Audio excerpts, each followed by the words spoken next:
I've been wanting to talk now for quite a while on the Apple Watch Ultra. See, it's just a watch. You've seen a million videos on this probably if you care about Apple Watches at all, or just this kind of tech to begin with. I've had this for about a year, or has it been a year? I got it a few weeks after it came out, so I guess since the 2 is out, it must have been about a year. So this is a piece of tech that I'm kind of calling something I wish I hated. Right? I wish this wasn't so good. That was loud, sorry. I wish this was not any good. I wish that this was just another crappy, overpriced piece of tech that I could have returned as soon as I bought it. In standard fashion, I bought it open box, save $100, bought a different watch band anyways. This is a Nomad. I don't remember which sport band it is, but it's kind of the thicker of them. You can see it gets dirty. I cleaned this one out quite a bit with just like Dawn. You know, it can take it. It's fine. I would rather this thing sucked, because this is basically what has kept me in the Apple ecosystem, air quotes that everybody talks about, their walled garden, so on and so forth. I could switch off of an iPhone, no problem. I don't have any allegiance to these companies. I don't really have too much preference on operating system, if we're being completely honest. I really just, at this point, like the watch. I went iPhone about a year or so ago to just try it out because it's been a long time since I hadn't used an iPhone as a daily phone since the iPhone 3G. So I had the first 2. So with this thing here, let me unlock it. This thing here does too much as far as being a phone, being a watch, being all of it. You know, there's a lot of videos out there about, oh, can you just use this? I have to keep putting my pin in since it's on my wrist. Can you just use this as a phone? Well, kinda, right? You know, we got all the activity stuff. I have cellular. It's $5 a month to turn on cellular for this, for my carrier at least. I use Visible. That's it, $5 a month. That's kind of nothing in comparison to a lot of plans out there, because I bought it off contract. I don't buy things on contract these days. This thing does everything good enough, but nothing amazing. And there's a bunch of smartwatches out there that do things amazingly, and other pieces of the platform or of the whole device just suck. So you have Garmin, has great fitness tracking and generally great battery life.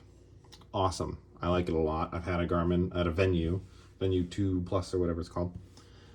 I liked it a lot until I switched to an iPhone, and then I was like, oh, I can't iMessage. Phone calls weren't that great on it. A lot of smart watch features weren't that good on it. Smart features, not watch features, because watch features were great. Fitness features were great. But I needed a bunch of apps, and that was a pain. Okay, that's fine.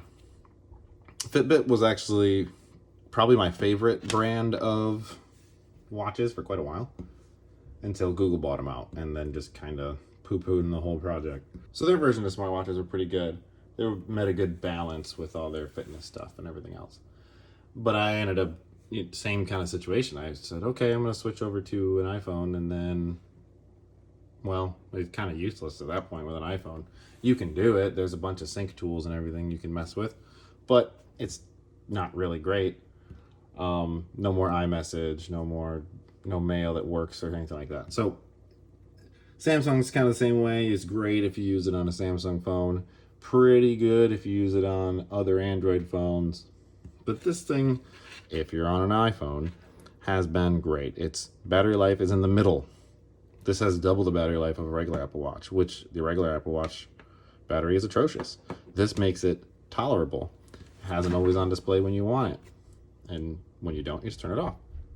It has all the things. It has email on it. It has apps for Uber and all sorts of things. You can play games on it. It has a lot going for it. What it doesn't have is the ability to put it on any other platform. And that's the biggest downside of this thing.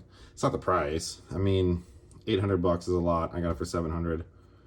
It's a lot, but it's not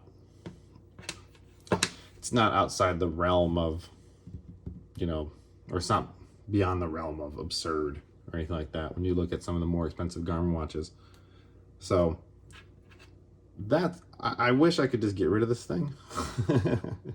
I mean, I will one day, of course. It'll degrade in battery, it'll die out, it'll, you know, this is that model.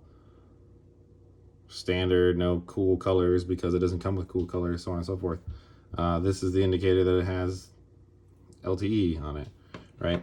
So there's cool things. Action button's cool, but I assigned it the day I got it to just start a walking workout, and I never changed it. So in some way, hope you enjoy this. Hopefully it's helpful. If you're gonna get an Apple Watch, I would not get a regular Apple Watch. This is how it is after a year. There's some scuffs. You'll see another video. It won't focus, of course. There's some scuffs. There's some scratches. Not too bad for how I put it through. I don't go like mountain climbing like the stupid commercials, but I do wear it constantly. You can tell by that tan line. I wear it all the time. This battery life is basically required if you want to sleep track. You know, I wear it to work all the time. Sometimes I just use it as my phone for most of the day, which is cool. I think it's really cool that you can do that. But if I could switch watches and do that and make it work great on both platforms, I would be way more happy.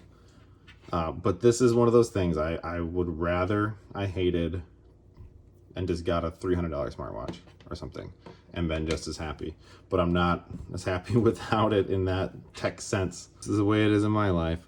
I can recommend it over all the other Apple Watches. I don't know that I could recommend an Ultra Series 2 over a 1, but that kind of depends. I mean, if you don't have an Apple Watch Series 6 or above, then yeah, an Ultra Series 2 will get to that 1 year longer, better battery, etc. I mean, it's the same battery life, but 1 year less of degradation, 1 year longer of warranty and updates, whatever the case. And I mean, they update these things forever, way past their lifespan. So, but if you have like a Series 8, unless you can sell it for a lot to get an Ultra 2, I wouldn't. To get an Ultra 1 used, yeah, I mean, really, like I said, I've used this for a year, and I have some scuffs. It's titanium around it, mostly.